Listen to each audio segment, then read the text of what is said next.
Bonjour à toutes et à tous. Un échange, une idée, un départ. Bienvenue dans Moment, le podcast qui donne la parole à ceux et celles qui œuvrent pour la jeunesse.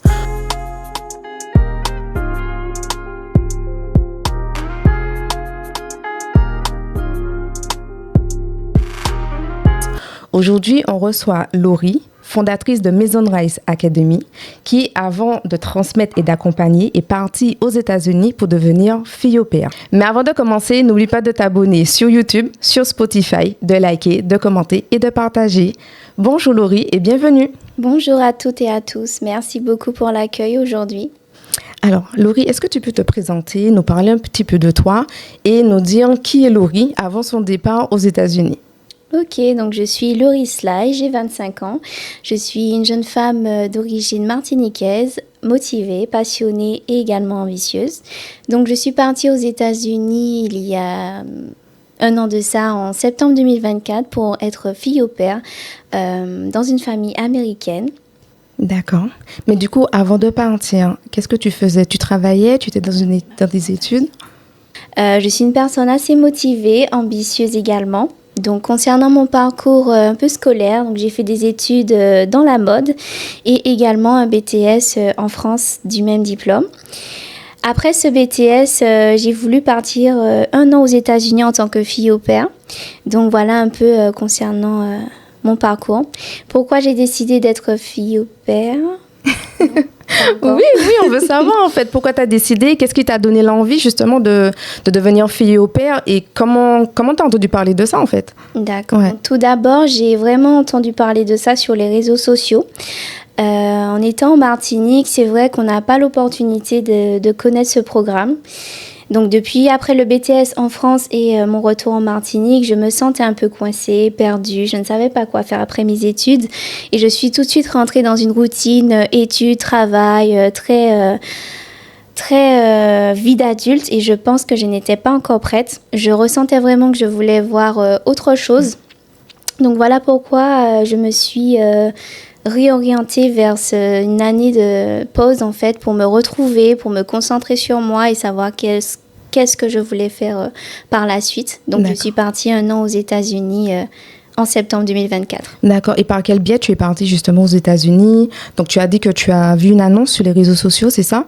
C'est ça. Donc du coup tu es rentrée en contact avec une structure. Et du coup comment ça s'est passé?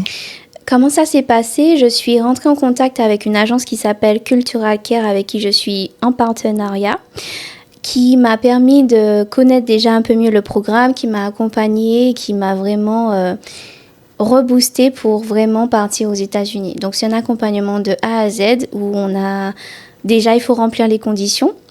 Ensuite, on doit s'inscrire avec l'agence et continuer un long parcours de 3 à 6 mois pour devenir fille au pair. Et qu'est-ce qui t'a rassurée avec cette agence? Ce qui m'a rassurée, c'est beaucoup les témoignages des autres filles parce que quand on part à l'inconnu, on a besoin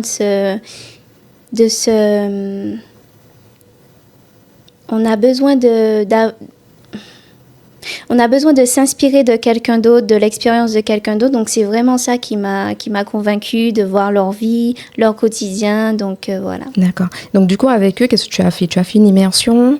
Combien de temps a duré le contact déjà? Quand tu as pris contact avec eux, est-ce qu'ils t'ont recontacté directement? Est-ce que tu as fait une immersion? Ça a duré combien de temps? Vraiment, le processus... Alors, comment ça s'est passé? Je me suis inscrite à l'agence, donc tout de suite, il y a quelqu'un qui nous contacte. Et en fait, par la suite, on a plusieurs étapes à effectuer. Donc, il faut créer un profil sur leur site internet. On a des réunions informatives, on a des réunions qui sont obligatoires. Et ensuite, où on nous apprend un peu plus le programme. On peut considérer ça comme une immersion. Oui. Et par la suite, on a une formation obligatoire pour être sûr qu'on puisse savoir s'occuper des enfants, qu'on a un niveau basique d'anglais pour pouvoir communiquer avec les familles américaines. Et ensuite, nous avons accès, après toutes ces étapes-là, à une application où on va trouver des familles, on va matcher avec des familles comme une application de rencontre où notre profil sera visible et les familles pourront nous choisir ou pas, nous mettre un like ou pas. Et ensuite, on va commencer à communiquer avec eux. Après cette étape-là, donc toutes ces étapes-là sont possibles sur à distance depuis la Martinique. Et ensuite, une fois qu'on a trouvé notre famille, on doit partir en France pour faire la demande de visa à l'ambassade américaine. Donc c'est vrai que dit comme ça peut être compliqué, mais si je l'ai fait, tout le monde peut le faire. Donc après ça, une fois qu'on a nos documents officiels, on peut partir depuis Paris aux États-Unis. D'accord. Est-ce que tu as un moment de doute, un moment d'hésitation avant de partir? Alors, c'est vrai que j'étais beaucoup excitée parce que j'avais vraiment besoin de cette pause. J'ai pas eu beaucoup de doutes. J'ai plutôt eu de l'excitation avec quelques craintes, mais très légères, où je vais, comment ça va se passer. Mais pas beaucoup de doutes parce que j'étais persuadée que ça allait bien se passer. D'accord. Voilà. Donc, tu t'es dit, j'y vais, je tente ma chance aux États-Unis. Mais du coup, est-ce que tu étais entourée, par exemple, par tes proches? Est-ce que ta famille appréhendait un petit peu ton départ? Ma famille avait très peur parce que je suis un peu la chouchou de la famille. Donc, ils se sont dit, mais attends, elle veut clairement tout quitter, partir à l'aventure, toute seule, à l'inconnu. Ouais. Et moi, j'étais très rassurée dans ma tête et dans mon projet. Donc, j'étais plutôt cette personne à les rassurer. Ça va aller, ne vous inquiétez pas, je ne suis pas coincée, je pourrais rentrer si jamais. Donc, voilà, en fait. Il y avait des personnes qui me soutenaient parce qu'ils étaient fiers de ma démarche, etc. Mais c'est vrai que je n'avais pas de soutien de quelqu'un qui connaissait en fait ce projet, qui pouvait vraiment m'accompagner sur qu'est-ce que je devais savoir avant de partir justement et peut-être éviter certaines erreurs, peut-être de dossier ou autre chose que j'ai pu faire. Est-ce que ce soutien-là, tu l'as retrouvé après sur place? Ou pas vraiment? Sur place, non, pas vraiment. Ouais. C'est vraiment partir à l'inconnu et j'ai dû faire un peu tout toute seule avec l'accompagnement de l'agence. Mais c'est vrai que si on n'est jamais parti de notre île, on ne peut pas tout savoir. Donc c'est vrai que ça demande un peu d'audace et de curiosité également. D'accord. Tu dirais que voilà, est-ce que c'est quelque chose... Donc du coup, c'est quelque chose qui t'a manqué quand même avant ton départ? Oui, c'est ça. Mais du coup, est-ce que tu étais quand même confiante? Est-ce que tu étais confiante quand tu t'es dit, même si ça t'a manqué, en fait, donc... Oui, j'étais confiante. D'accord. J'étais confiante. Je savais que ça allait bien se passer. J'avais confiance en mon projet, comme je l'ai dit. Et d'avoir aussi des personnes qui me rassurent, qui m'accompagnent émotionnellement, surtout, et qui sont fiers de moi. Donc, ça me faisait plaisir. C'est une confiance qui s'est installée petit à petit, au fur et à mesure? On va dire ça. Il y avait différents niveaux de confiance avant le départ, pendant le séjour. Le séjour et après le départ. Donc, c'était vraiment plusieurs niveaux de confiance, effectivement. Et est-ce que tu dirais que sur place, tu as réussi des choses qu'avant, tu ne te serais pas sentie capable de faire? Mais déjà, de voyager seule à l'international, je pense que c'est quelque chose qui effraie beaucoup. Ouais. Donc ça a été la plus grosse étape. Et une fois que j'étais là-bas... tout s'est bien passé, donc j'ai pu voyager de ville en ville, prendre l'avion plusieurs fois à répétition, toute seule, aller au Mexique, aller à Los Angeles, à Las Vegas, seule. Donc, c'est vrai. Tu aurais une anecdote justement à nous raconter sur ces moments? Oui, la meilleure anecdote que je peux avoir, c'est ma croisière que j'ai effectuée au Mexique toute seule pour mon anniversaire des 24 ans. Donc c'est mon cadeau que je me suis offerte par rapport à ça. Et ma journée au Mexique s'est très très bien passée où je n'avais rien prévu du tout. Et je suis arrivée sur le port et j'ai trouvé quelqu'un qui vendait des excursions en quad pour voir des plages privées, des cenotes. Oui. Ce sont des lacs un peu au Mexique avec des... Non, ça s'appelle les cenotes. Vous ne connaissez pas? Non, on ne connaît pas. Des paysages assez... paradisiaque à visiter. Et par hasard, je suis tombée sur... Il y en avait plusieurs. Je suis tombée sur un. Et ça s'est très bien passé. C'était une visite privée, VIP.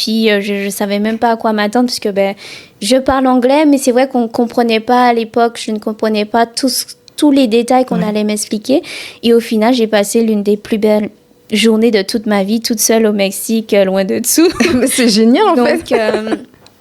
c'est vraiment une expérience et anecdote qui m'a beaucoup touchée. J'étais très, très satisfaite de ma journée au Mexique. Mais du coup, tu avais quand même déjà des bases en anglais. Est-ce que tu penses que c'est quelque chose qui t'a aidé? Si quelqu'un veut partir et puis n'a pas forcément les bases, est-ce que tu penses que l'expérience sera aussi sera similaire? Alors, je pense que chaque personne a son expérience. La mienne s'est passée comme ça, mais ça ne veut pas dire que tout le monde se sera pareil. C'est mais ça. Effectivement... Mon niveau d'anglais n'était pas non plus extraordinaire.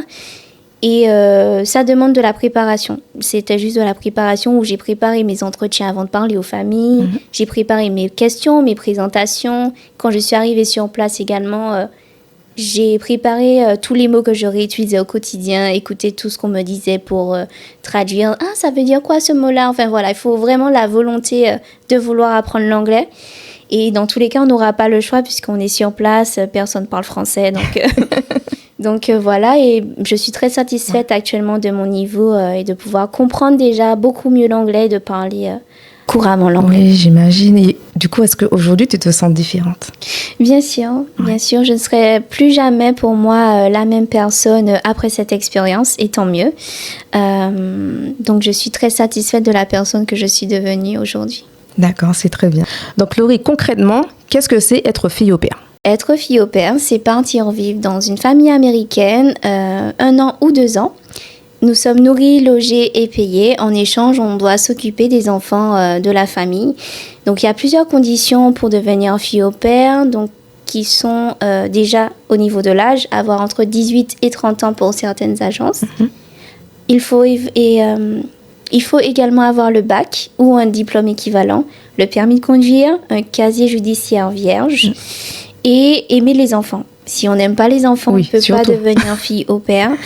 Et également un nombre d'heures, prouver qu'on sait s'occuper des enfants, qu'on a éventuellement des formations ou autres avec les enfants et prouver en fait qu'on est apte à partir vivre aux États-Unis. D'accord. Donc ce serait ça les conditions et c'est un peu ça le but, l'échange culturel, partir apprendre une nouvelle langue, donc l'anglais, et avoir certains avantages également puisque les familles qui ont des filles au pair sont souvent assez aisées, donc qui ont les moyens de faire voyager gratuitement les filles au pair, mettre à disposition un véhicule, un téléphone, et voilà. Nous sommes payés $200 par semaine et $800 par mois en fonction du nombre d'enfants et c'est un maximum de 45 heures de travail par semaine également. D'accord, ah oui, c'est comme une charge de travail. C'est ça, donc si on n'aime pas les enfants, il ne faut pas faire fille au pair. Donc, et du coup, à quoi peut ressembler une journée type au quotidien? Qu'est-ce que c'est?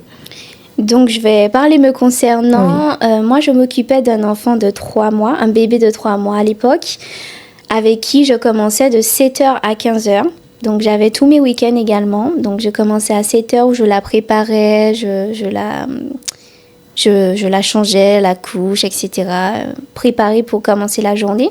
Ensuite, son premier biberon. Donc, ça commence avec les biberons et après, au fur et à mesure, le petit-déj à manger. Donc, voilà. Et ensuite, on va faire des jeux très calmes, très posés parce qu'elle venait de se réveiller. Donc, c'est-à-dire qu'à 3 mois, elle avait des siestes. Donc, j'avais plus de pauses et au fur et à mesure, mes pauses se sont un peu décalées par rapport à ça. Donc, d'accord. Entre le moment où je l'ai préparée, on a joué. Après, elle fait une petite pause. Donc, j'ai une petite pause, une petite sieste.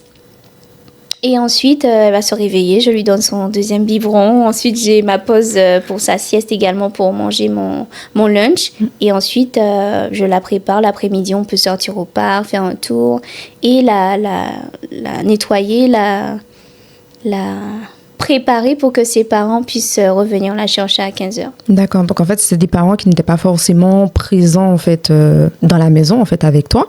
Donc, ils partaient travailler. Ils avaient juste besoin, en fait, de quelqu'un pour garder leur enfant. C'est ça? C'est plutôt... Il y a le père qui travaillait à domicile, donc il avait son bureau, donc qui passait voir si tout allait bien, donc qui m'accompagnait, qui parfois discutait avec moi, donc ça faisait travailler mon anglais. Et il y a la mère qui travaillait de temps en temps également à l'extérieur de la maison, parfois à la maison. Donc ils étaient assez présents quand même, les parents, et puis ils ne voulaient pas non plus lâcher quelqu'un comme ça avec leur bébé dans la maison, donc ils étaient quand même là pour m'accompagner. D'accord, donc l'échange avec les parents, en fait, c'est quelque chose qui s'est quand même relativement bien passé.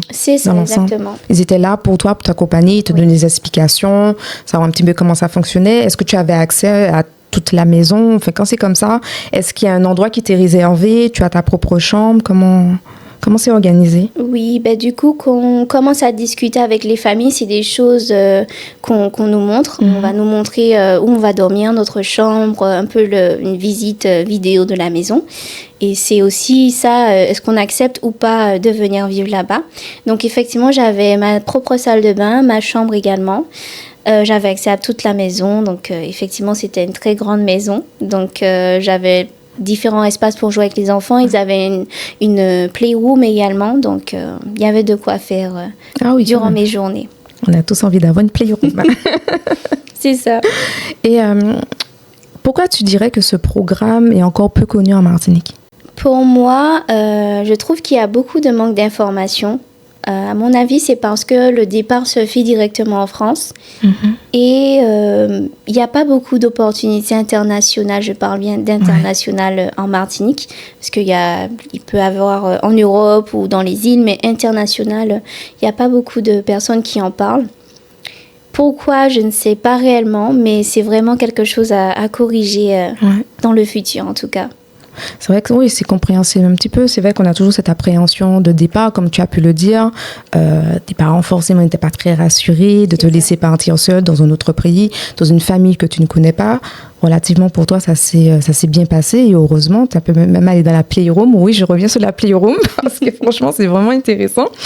Et dis-moi quand même, est-ce que tu as eu des petits moments compliqués? Est-ce qu'il y a eu des moments compliqués, en tout cas, avec les parents, avec l'enfant, même durant ton séjour? Alors, avec les enfants, je n'ai vraiment pas eu de problème. À cet âge?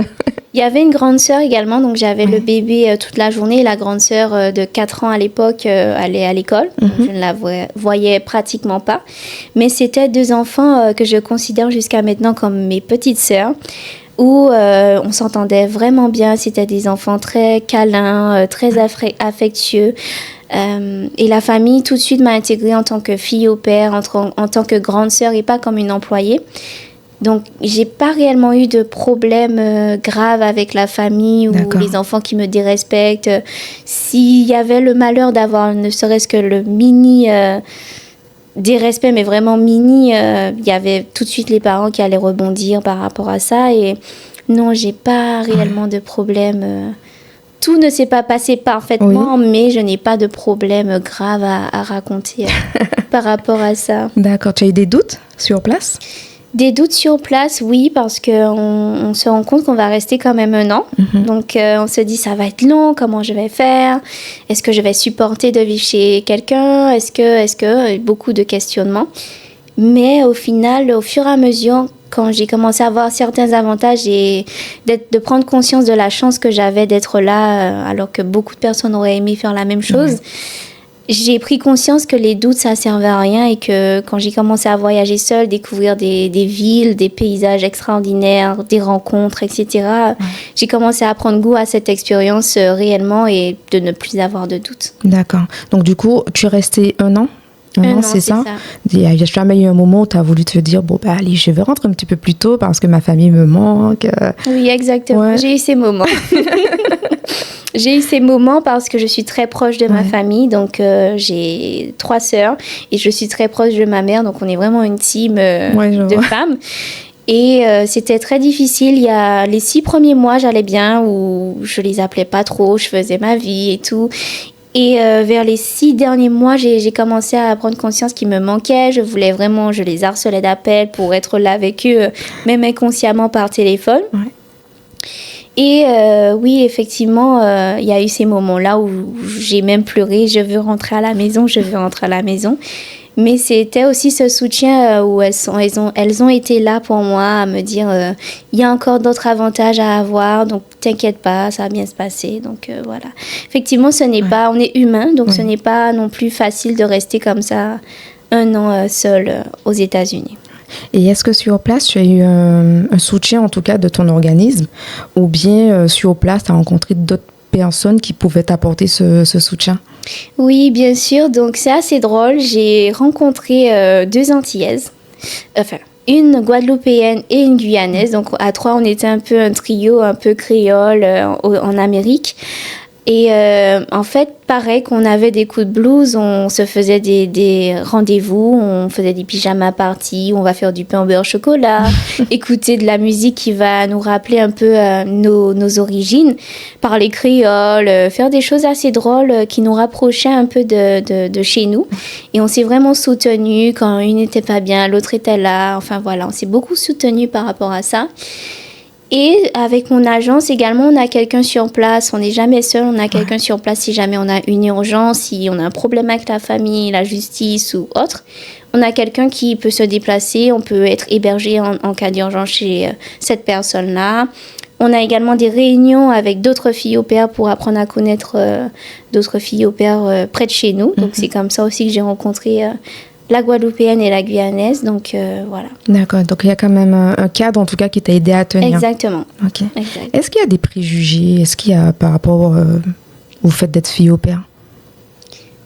Alors, c'est vrai que je vais parler en termes d'Antilles, des Antilles. J'ai déjà entendu pas mal de personnes dire ah non, mais moi, je vais jamais aller chez un inconnu, je ne sais pas chez qui je tombe, mais comment ça aller s'occuper des enfants des autres, pourquoi faire? Enfin, voilà, ce serait vraiment des préjugés un peu comme ça, clichés antillais, on n'ose pas trop partir comme ça à l'inconnu, on ne sait pas si on peut t'empoisonner en mangeant, si tu tombes sur un fou dans la rue, enfin, vraiment des choses très négatives et...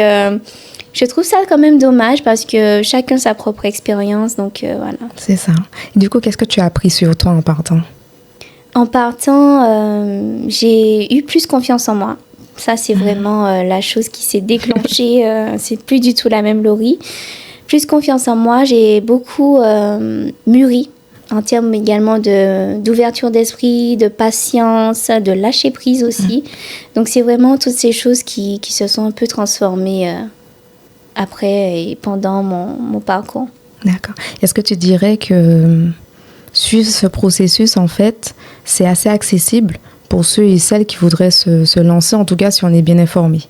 Oui, je pense qu'avec toutes les informations, on peut vraiment s'en sortir correctement. Si je l'ai fait, plein de personnes peuvent le faire et c'est vraiment important d'être bien informé, de remplir les conditions et ensuite il suffit juste d'avoir un peu de motivation et tout va bien se passer.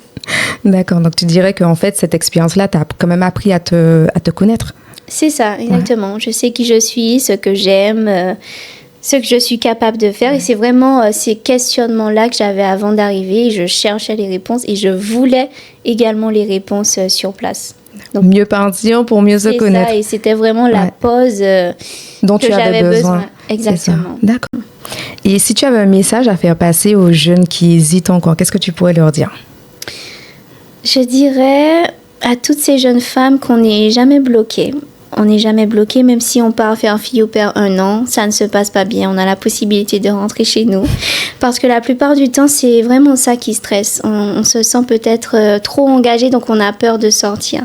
Donc, par exemple, si elles sont engagées dans leur CDI, dans leur CDD, enfin, on n'est jamais enfermé, on peut toujours trouver une porte de sortie et de surtout rester ambitieuse de tout ce qu'on aime faire, de faire tout ce qu'on aime faire parce que c'est important avant qu'il soit trop tard parce qu'on n'aura pas les mêmes opportunités quand on aura passé les 30 ans, donc de profiter par rapport à ça. D'accord. Et est-ce que tu as une vision quand même assez large pour savoir qu'est-ce qui pourrait bloquer un jeune? Alors pour moi, je pense que c'est l'anglais. Ce serait vraiment la barrière de la langue, à mon avis. Ce serait vraiment ça qui bloque les jeunes femmes. Et je pense que c'est pas quelque chose qui freine parce qu'il suffit juste de bien se préparer, de bien réviser, d'avoir de la volonté de vouloir apprendre une nouvelle langue. D'accord, très bien. Mais écoute, Laurie, je te remercie. Merci d'être venue nous parler, en tout cas, de tes projets, de ton expérience, de ce que tu as vécu. J'espère que ça va inspirer beaucoup de jeunes Martiniquais, en tout cas, qui voudraient se lancer, qui hésitent encore. Et puis, mais pourquoi pas, en fait, tenter l'expérience, tout simplement. C'est ça. Voilà. Merci de m'avoir accueillie. Je suis très honorée de participer à ce podcast aujourd'hui. Donc, merci également à tous les futurs spectateurs. D'accord. Je vais t'inviter aussi à prendre le petit carnet juste derrière toi et d'écrire un petit mot, un petit quelque chose de ton passage, de ton expérience. Et nous, on se revoit pour un prochain épisode de Moment. Et n'oublie pas de t'abonner sur YouTube, sur Spotify, de liker, de commenter et de partager.